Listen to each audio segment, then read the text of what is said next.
Polisi mengejar bus dengan plat nomor polisi BK7988DJ di Jalan Tol Trans Sumatera saat menuju Pelabuhan Bakahuni, Lampung Selatan pada Kamis sore. Bus ini dihentikan oleh polisi yang mendapat informasi bahwa ada penumpangnya yang membawa narkoba.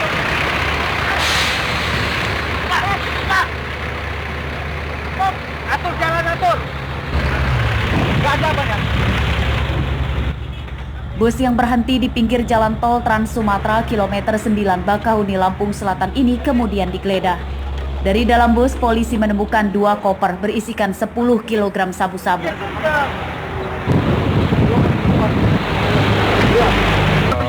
Iya. Belum banyak ini. Angkat. Enggak, buka dulu, buka. Jangan video ya. Jangan video. Cari Agus. Tambah 10. Pada kasus ini, polisi menangkap 3 orang. 1 orang ditetapkan sebagai tersangka bernama Dirmansah Sihombing, warga Pondok Batu, Sibolga, Sumatera Utara, yang ditangkap sebelumnya di Pelabuhan Bakahuni. 2 wanita bibi dari tersangka Dirmansyah yang ditangkap di atas bus dibebaskan karena tidak terlibat. Pasalnya, kedua wanita itu dijebak oleh tersangka. 2 koper berisikan baju disusupi 10 kg sabu-sabu tanpa sepengetahuan bibinya. Tersangka Dirmansyah ditangkap lebih awal saat mengawasi polisi di Pelabuhan Bakahuni sebelum kedua bibinya di atas bus tiba di Pelabuhan Bakahuni.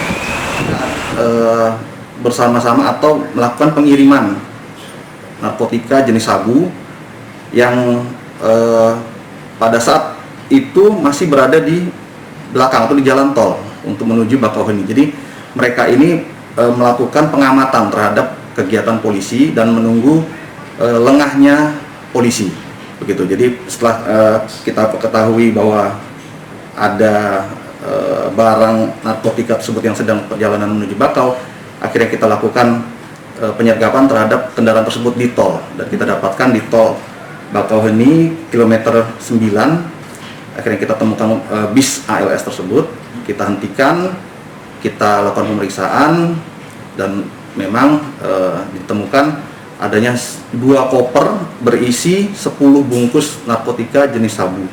Dari hasil pemeriksaan polisi, 10 kg sabu-sabu asal Sumatera Utara yang disita itu akan diselundupkan ke Pulau Jawa. Tersangka yang ditangkap berperan sebagai kurir. Penyidikan kasus ini masih akan dikembangkan polisi untuk memburu pemilik 10 kg sabu-sabu yang telah disita.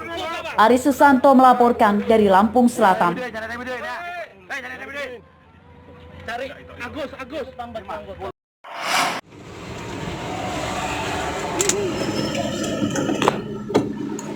Tim khusus anti bandit Polres Tulang Bawang Kamis sore menangkap pasangan suami istri di lingkungan SPBU di Kecamatan Banjar Agung, Tulang Bawang. Pasangan suami istri ini ditangkap karena baru saja membeli ponsel hasil curian di lingkungan SPBU ini dari 2 orang yang telah kabur. Dari itu di Siapa? Jangan kamu nanti ke bawah, nanti kamu suami sama ini ke bawah-bawah, kamu orang 2. Beli HP itu dari mana? dari orang 7 Siapa? Santori. Pasangan suami istri ini bernama Asep dan Maryati, warga Penawarejo, Kecamatan Banjar Agung, Tulang Bawang.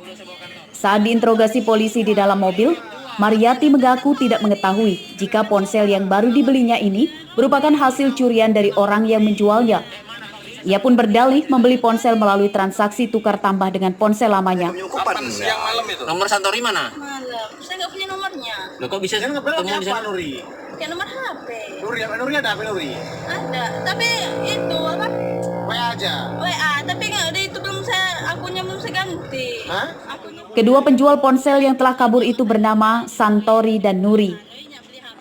Pada kasus ini, Asep dan Maryati kemudian dibawa ke kantor polisi untuk dimintai keterangan lebih lanjut. Polisi memeriksa keduanya apakah keduanya terlibat sebagai penadah barang curian atau tidak.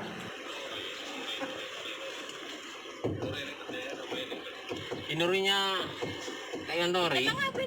Penyergapan ini dilakukan polisi setelah berhasil mendeteksi keberadaan ponsel salah satu korban penjamretan yang telah dilaporkan ke Polres Tulang Bawang pada awal Maret lalu. Pada laporannya itu, tas korban yang sedang mengendarai motor ditarik dan dirampas oleh 2 pelaku yang memepetnya dengan motor. Mustaqim melaporkan dari Tulang Bawang. Nunjuknya di nggak mana? ada duit di WA. Tapi itu kan HP saya kan tukar sama HP dia. Saya Pelan-pelan, belum. ntar dulu. Bisa kisahnya mau beli HP ini gimana coba ceritanya?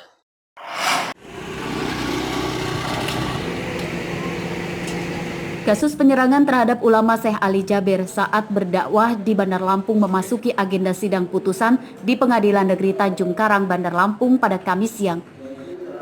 Ketua Hakim pada sidang ini, Dedi Rahmadi, memvonis terdakwa Alpin Andrian 4 tahun penjara atas perbuatannya itu. Vonis ini lebih ringan dari tuntutan jaksa yang menuntut terdakwa di penjara selama 10 tahun.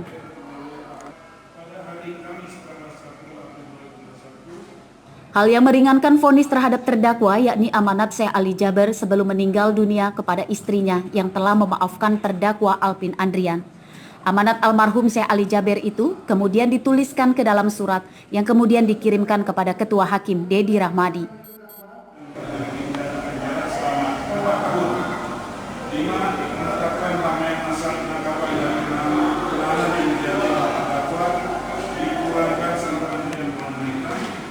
Dikembalikan kepada terdakwa, membebankan biaya perkara kepada terdakwa sejumlah Rp2.000.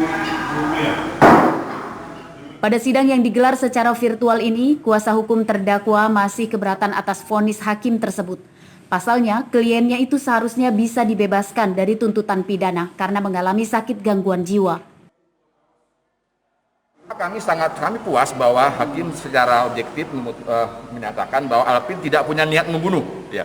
Tidak ada niat membunuh, dan ini menurut kami adalah sesuatu hal yang memang telah sesuai dengan fakta persidangan. Dan yang menurut kami memang bahwa memang Alpin hanya berniat untuk melukai, ya. Sebagaimana yang tadi diatur dalam pasal 351 ayat 1 tadi. Penusukan terhadap ulama Syekh Ali Jaber itu terjadi saat korban sedang berdakwah di Masjid Falahuddin, Kelurahan Sukajawa, Tanjung Karang Barat, Bandar Lampung pada September 2020 lalu. Terdakwa menyerang korban yang berada di atas panggung dengan pisau hingga mengakibatkan korban terluka di bagian lengannya. Terdakwa pun saat itu ditangkap oleh para jemaah Syekh Ali Jaber. Robi Laste melaporkan dari Bandar Lampung.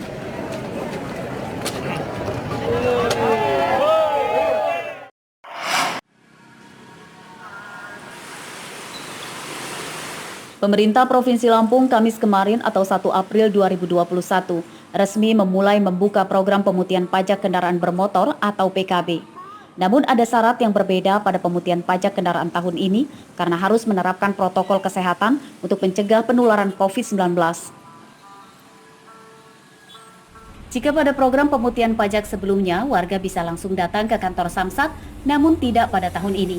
Warga yang akan mengurus pemutihan pajak kali ini harus mendapatkan nomor antrian dengan cara mendaftar terlebih dahulu secara daring di website resmi Samsat Lampung. Agar tidak terjadi kerumunan di kantor Samsat, pendaftaran setiap harinya hanya dibuka untuk 100 orang saja. Setelah mendapatkan nomor antrian, tahapan berikutnya yakni datang langsung ke kantor Samsat dengan membawa kendaraan berikut dokumen surat kendaraannya, yakni STNK dan BPKB. Pembayaran pajak hanya bisa dilakukan di kantor Samsat.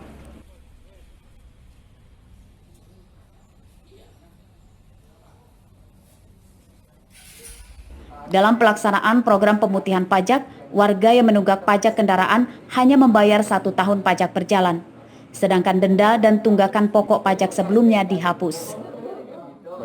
Jadi di sana nanti masyarakat bisa langsung masuk ke menunya, dia memasukkan dulu plat nomor kendaraannya, gitu ya.